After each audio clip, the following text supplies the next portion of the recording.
Thanks for the invite. Just wanted to pop in and say hi. I'm Jason Bohr. I'm the Chapter Relations Manager at CSTA at the national office. Before that, I was a classroom, a high school English and computer science teacher. Met Art at the AP Reading some years back, and nice to see some familiar faces. I also was stationed in San Diego for 7 years, so it is my home away from home down there. Go Padres. That's really great. That's the only team we have now. We don't have the Sharks. Sore point, but that's okay. All right. So I'm going to let Mighty Min take over because she has been doing an absolutely fantastic job with all of this. And Min, I'm going to just say thank you for everything you're doing. Why don't you go ahead and introduce our wonderful special guest, and then I'll introduce our second special guest a little bit later. Very awesome. Okay, so thank you for joining us for our last happy hour series, Sad Phase. We're going to have more during the summer, not like every week, but maybe once a month. So I have a distinct pleasure of introducing Anushka, and she is awesome, and I'll tell you why. She was introduced to me by Susan Yonazawa. She's also on the call. Anushka is the Aspire IT winner from NCWIT, and if y'all don't, everyone knows what NCWIT is. But if y'all don't know what NCWIT is, they're the National Center for Women in Information Technology. We're all focused on this whole point of getting more women and girls into computer science, and NCWIT is a prolific nonprofit that helps with that. And NCWIT, what they do every year is they have this like really phenomenal national award. It's highly competitive, and Anushka is one of the winners. And without further ado, Anushka, why don't you take the floor? Oh yeah, and I should also say that she's gonna go to Columbia in the fall.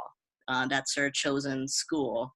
And yeah, I don't know what Columbia's mascot is, but go Columbia. Lions. Roar Lions. Ooh, right. Yeah. Okay, so why don't you just introduce yourself and then your path to computer science, engineering. What made you interested? Yeah, so thank you, Lynn, for that amazing introduction. So I'm a senior in high school, obviously. I'm going to be going to college next year. So I got interested into computer science, I think 7th grade was when I first did robotics in my school. I didn't have that great of an experience, mainly just because of the gender barrier. And I didn't realize that I could do something about it until I actually took the APCS class in my high school my sophomore year. And that's when I saw that, I'm not sure if you know Miss Newman. She was my teacher. She's a great teacher. So it was a class of maybe 40 or something. We had 5 or 6 girls. And so that was just stood out to me initially. And with that, a couple of the girls from the APCS class, we formed an organization called the Tech Academy for Girls. So we initially started off by just going to our local libraries. The San Diego public library system was really helpful in giving us a public space for free, as long as we just advertised to anyone. So we invited any student, I guess, middle school or elementary school, who wanted to come to our workshops. And eventually that grew. So sophomore year, so yeah, it's been 3 years now. And so we basically just reached out to as many schools as we can. So mainly we started off with Powell Unified. So I guess Black Mountain, Mesa Verde was our first reach and nearest to me. But then we eventually reached out to, I guess, Southern San Diego, especially when we worked with Min and Susan at Create. But so I guess I can start off by talking about Aspire IT. So working for the Tech Academy for Girls, it was really nice. But one thing that I really wanted to create was this one big day event, or one main event, where I could invite 75, 80 girls or guys to one main event and just have multiple workshops which they can go through. And so that's why I applied for the grant, because we didn't have the resources. We would just go to the libraries, and we would just ask them to bring their own laptops. If they didn't have laptops, we were like, you can share, but that's about it. So, and I really wanted to help those who didn't have the resources of technology. So I applied for this grant. I actually applied twice. I didn't get it the first time, so I applied again. And that's when I got it. And so with that, I was connected to Susan at UCSD Create, and I guess that was one of those connections where I really understood the importance of this. I think before I was just doing it because I wanted to help other people, but then I didn't I wanted to help girls. I wanted to help girls come into computer science, and I guess I had a small reach. But when I connected with Susan Min at UCSD, I I understood that I needed to spread to those who didn't have the resources, I guess, technology, going down there and visiting the schools. When I visited with Min, I don't remember the school's name. It was an elementary school, but Fulton and National Fulton. City. Yeah. Yeah, Fulton Elementary. And I was just shocked because I guess I go to a really privileged school, West Sioux High School, and I went down there and I saw the elementary school. And I felt really bad because I never gone to such a school like that. My school always had the resources that I wanted. But going down there really pushed me to host more workshops down there or events. So I guess that's the background of that. But well, I so remember I gave you a like kind of like a history lesson on ed tech. Like, why are there so many like smart boards, but then there's like no IT support for these smart boards, right? And I was like, okay, these companies, they really say they want to help, but then they just give you these smart boards, but then they don't really understand that the schools are underfunded, and then they can't even afford like an IT tech. So yeah, so that's that was that's shocking. There'd be smart boards, but I guess they were so old. yeah. Like no one could really use them. There's not even an HDMI port on there. So they're just like the difference like shocked me, I guess. But so before I actually worked with Min and Susan, I actually worked with Sony. So when I initially got the grant, I reached out to someone I knew from my school. She was part of the Women in Tech at Sony. And so we created this one-day event called the Tech Summit. So that's, I guess, my dream came true that I first initially founded the Tech Academy for Girls with. And I wanted to share some pictures. Let me make you co-host. Okay. I guess so. Yeah, some pictures of the day.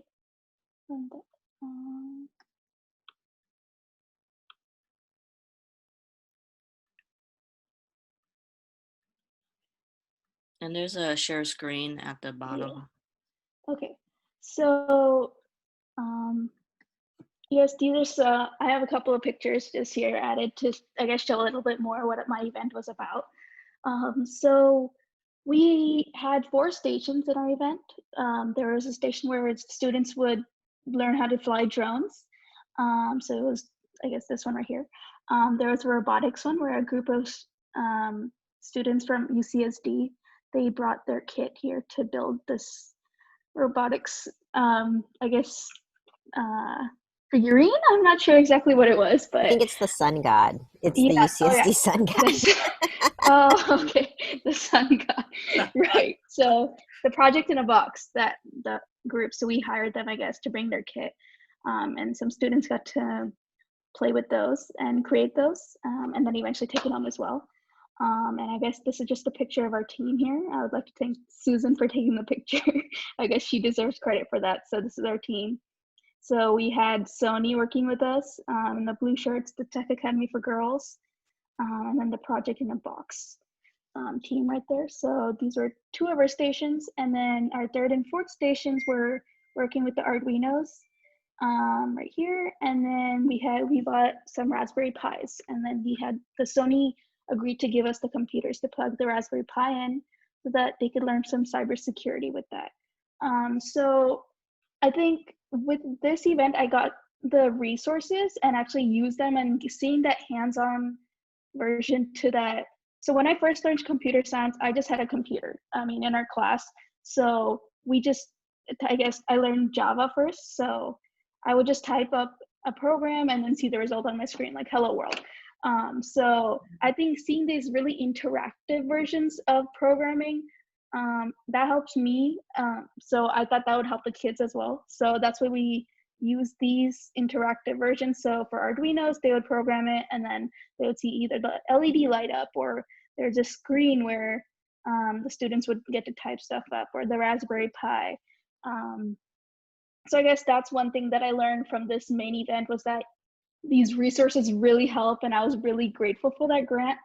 And then I think one more thing that I learned from this was that for the, I guess, even for the work stations, we had 4 stations. So for the cybersecurity station, we had these Raspberry Pis, but our, I think, age range or grade range was from 4th to 8th grade. So even between the cybersecurity station, we split it up. So there was one, it was it didn't use any technology. It was on paper. They had to solve some cybersecurity puzzle. So there's these younger kids here, and then there's older ones who would actually use the Raspberry Pi on the computer. So that's one thing that we took note of on there, just the age range, I guess. And then once we did the tech summit, I think Susan and I, we got together and we actually started talking more about what we can do with UCSD and how we can spread this to those who don't have the resources. And so, and when I worked with Min and Susan and Laura, we actually got to this great, location. I'm pretty bad with locations, but it's in Sweetwater. It's a Sweetwater professional development, and like our main criteria was high ceilings, and we're like, okay, where can we find high ceilings? But luckily, Susan knows freaking everyone in San Diego, and we and then we just checked it out, and we're part of the larger like Create STEM Success Initiative, where we partner with teachers from Sweetwater. So then this dude named Leo, like, I don't know if y'all know Leo, he's really awesome, and he was like, why don't you just use this? And we're like, okay, great, that's awesome, and it's free. That's part. Yeah. So we got this great location. It had high ceilings, so that's what we loved about the drones. So we use the Tello drones here. They're really great because you can teach Scratch or Python, and they can use it to fly the drones. So we had a Python drone workshop. So it was a 3-part series. So there's 3 Saturdays, consecutive Saturdays. So the first Saturday we started off by teaching Python, just the basic concepts. We didn't touch the drone that day, but we did that on purpose so that the next few days they'd still be engaged and show up. I think that's one thing with our free workshops. I've also had free workshops. So one of the problems was that students or parents would sign their kids up, but they wouldn't actually show. And so that's one, I guess, difficulty I've had that I've had to overcome, and just trying to get students engaged the first day and actually keep showing up the second and third day. And I would say we succeeded in doing that. I think so too. And why don't you tell them how you did it, Anushka? Yeah.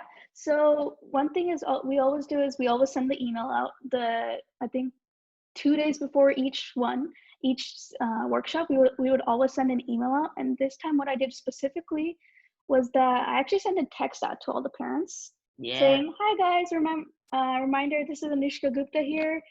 You signed your kid up for this drone workshop. We're excited to see you there. And I think that really helped. I didn't realize how much parents are checking their phones, but I think texting the parents really helped, not just email. I think some people, including myself, we're not always on top of things with email, but texting, you see it and you remember right away. So so Ladder and I are like usually at the check-in table, and a lot of the parents, they come in and they're like, oh, we just got a text this morning. We forgot that we signed up. Here we are. Are we late? Are there enough computers? So I think texting works. I guess, talking about computers, we were really lucky that Sweetwater actually provided computers, laptops for all the students. So it was a 1-to-1, I guess, technology for each student. Although we didn't have enough drones for each student, I think they got the computers, and so we formed groups for them. So when the second and third workshop, we actually formed groups. I think 5 or 6 students a group, and so they would share a computer, and they would work the drones or fly the drones. So I have a video here, I think just 5 or 6 seconds. Ooh. So I think it was just really exciting for them to actually use what they learned in Python the week earlier into actually flying the drones. So that was just a really exciting part for me to see that they actually use what they learned to program the drones. But then I think also the third week, what we did was to expand on this. We actually had them in the same groups. A unique activity that we did was we had them find a song, and they would have to choreograph their drone to, I guess, fly along with the song. So not only was that like a great like group building activity, but they had a lot of fun with it. I think that also, I mean, if I had learned drone, like if I was in that workshop, I feel like I would have had fun with it. And I saw like with their faces, they were having a lot of fun with it. They were engaging with each other. So I guess the first day they came in and we had a team building activity, they didn't really know each other. I guess they were all shy. And I think they all left really excited about drones or Python. And I guess that's why I started this program, and that even if I get one or two students really engaged into this or interested in computer science, I think that really starts that light bulb in their mind that they're interested in it. I had a couple moms come by afterwards and ask me about the teledrones, that they wanted to buy it so that they could use it later on. I think that's why I wanted to start it, the Tech Academy for Girls, so that I could introduce them to this, so that they could do robotics or join a club like the Society of Women Engineers at their school that I'm part of as well. Yeah, so I think I think overall, the Spur IT provided me with those resources. I did want to touch over one thing that Westview uses at their high school to teach students during code day, or hour of code week, I guess. So we have something called Finches, where you can program with Scratch and Java. And I think that's really cool. When we work with the middle schoolers, they love working with this. They'll take out their phone and start recording it whenever they're playing with the robot. But I think this is also one resource that you can use. But I guess that's all I have. All right, can we give Anushka a round of applause? That was a great presentation. Yeah, it was. Oh my God. That was awesome, Anushka. Oh my God. I was really, that was very, very impressive. Thank you. You know, that you went out and you sought to help out community. You know, I thought that was pretty amazing. Sorry about that. That was my phone. I just turned it off. But you know, I don't know. Does anybody here? You know, you guys can use the hand if you want to raise your hand. And does anybody have some questions or comments they'd like to make to Anushka? I want to add something on those 3 days. So I was there helping out the front desk for the tech summit that went down in Chula Vista. And a mom came back and told me, my daughter, I take her to so many things and she doesn't really like it, but this one, she was begging for me to come take her back. So she was really happy every Saturday to go. So you at least gave, like, you built a space where some girl was able to find like a new passion in tech. So that's really good. And it was really powerful seeing like the girls work together as a group and as a team. Very empowering to see them just learn tech. So good job on that. Thank you. Yeah, I guess that is my goal. And hearing those stories like make me even happier and want me to continue. I'm really sad to be leaving San Diego next year, but I am passing it down, so I'm hoping that they like continue this. So. I'm sure they will, Anushka. We have a question by one of our members, Dan Pearson. Dan, you want to ask Anushka your question? Or do you want me to read it? Yeah, okay. So Dan wants to ask, who are the students that were involved in the 3-day workshop, and how many students were there? Yeah, so I think, if I'm not wrong, most of them were from the Sweetwater, the school district. We had 30 to 35 students per day. I think we had 40 students registered and 30 to 35 students showed up. That's good. For each workshop. Yeah, and then I also sent it out to, I guess I have an email list from my 3 years work running this program. I also sent it out to them. So some students were from Northern San Diego, I'm sure. Wow, super cool. Anybody else have a question or a comment? So what would you, what's your future aspirations, Aspire IT winner? Oh, I guess go to college first of all. And I have a passion for, I think, I worked on a project last year at Salk Institute where we use machine learning to solve this project. It's a really large pipeline solving climate change. And I think I want to continue that into college, do some research. And I think being in New York, I'll be really close to the UN. So I want to do some work over there, join some clubs, but let's see. Yeah. Awesome. That's really, really super cool. Yeah, Corey Ann. So I have a question. This is fantastic. Congratulations on doing all that. The workshops you did, was it girls only or did you have some boys there? What was your? We had some boys as well. I think we call it the Tech Academy for Girls, but we've never restricted it to girls or only because we want it to be inclusive, all inclusive. We're definitely promoting.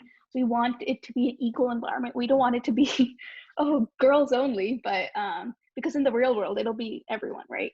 So we want it to, I think, have such an environment where they're just comfortable. They just shouldn't be shy to do anything, or they can be comfortable to open up. I think that's why, yeah, I guess. So was it about 50-50? Were there more girls than boys? There are definitely more girls than boys. Okay. I think it was mostly because of our name. Okay. But also NCWIT, I think, Aspire to usually it's supposed to be only girls, but we never restricted it, I think, from what the guidelines were. Okay. I think. But And did you talk to the group at all about equity? I'm just curious whether, like, talking about because I think that's a really interesting experience about you started in middle school and it wasn't so great because it was full of a bunch of, you know, middle school boys, which is like the worst nightmare ever, right? So, I mean, did you talk about equity or talk about the girls and what they have to do to be resilient? Yeah, I think, I'm not sure if I actually talked about that during the 3-part series, but I did talk about that during the one-day tech summit that we had at Sony. We actually invited a guest speaker over there to talk about that as well. So I spoke about my experience and what I feel about it. Someone from Sony spoke about it, and then we also had a guest speaker. Awesome. So I think we had like 20 minutes over there to speak about that. Yeah. Cool. Go ahead, Louder.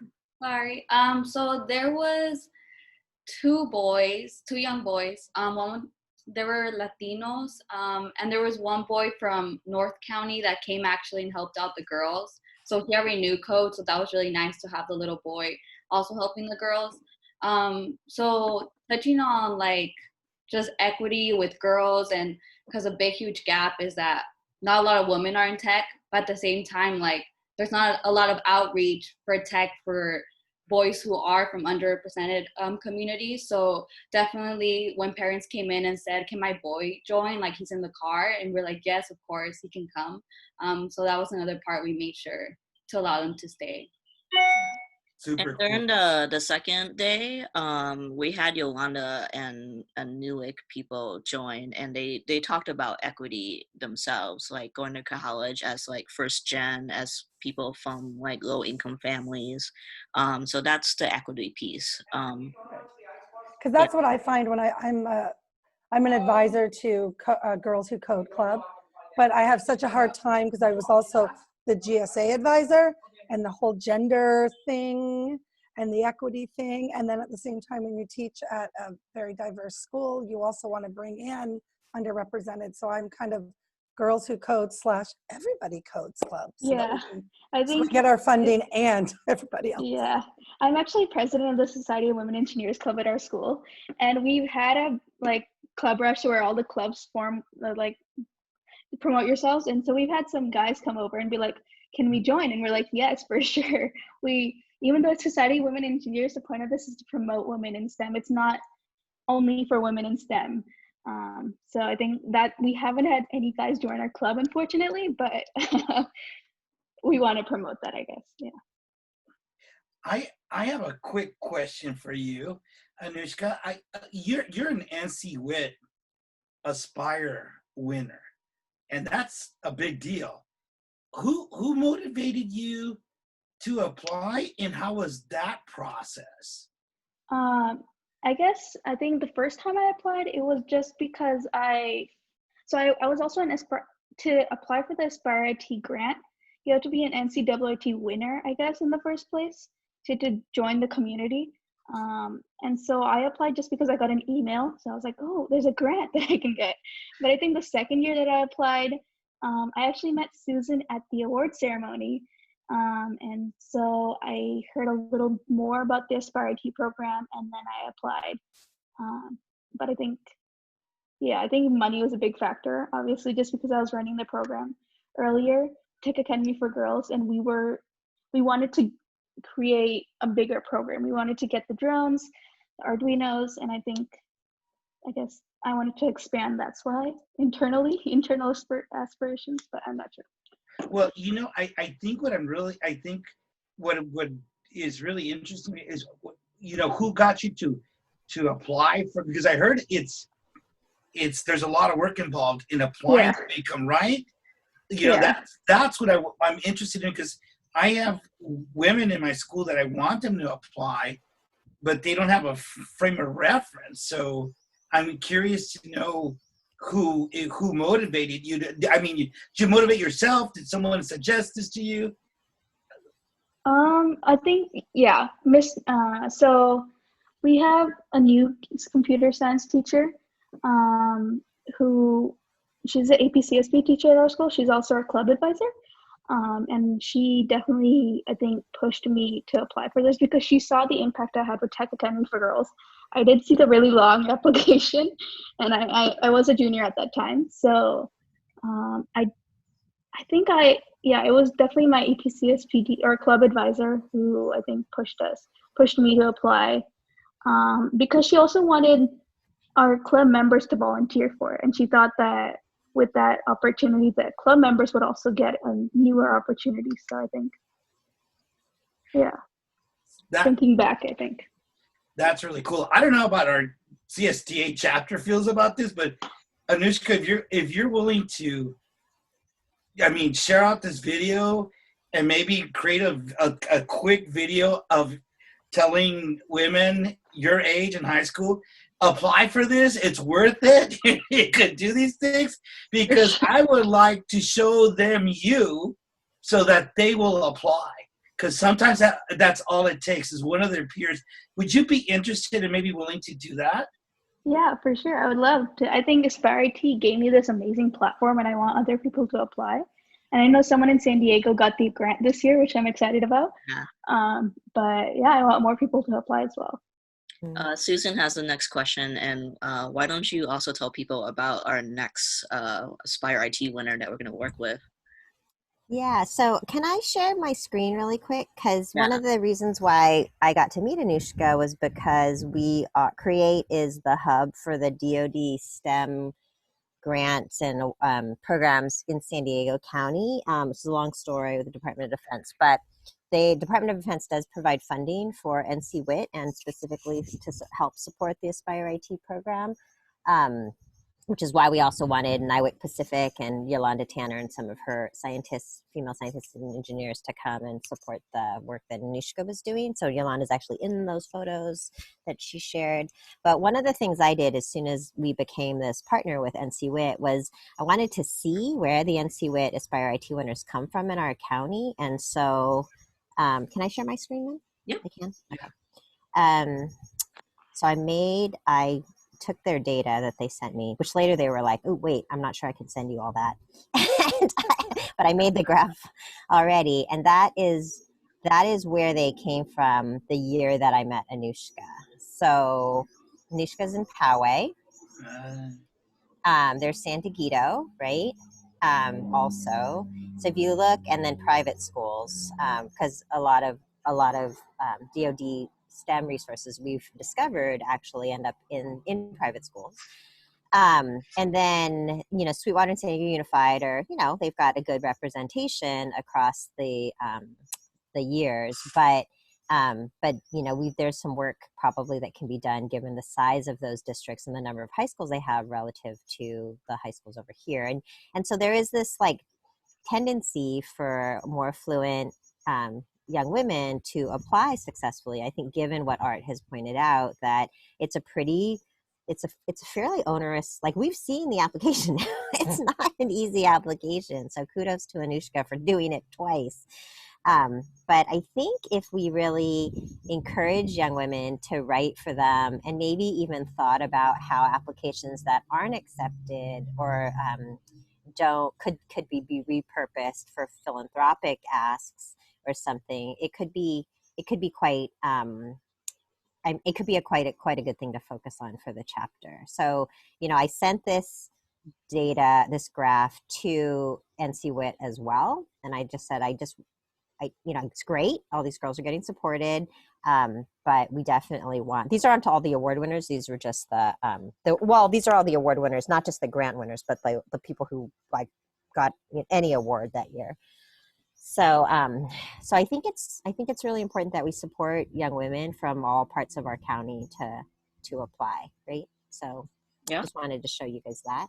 I can send it if you want some other time.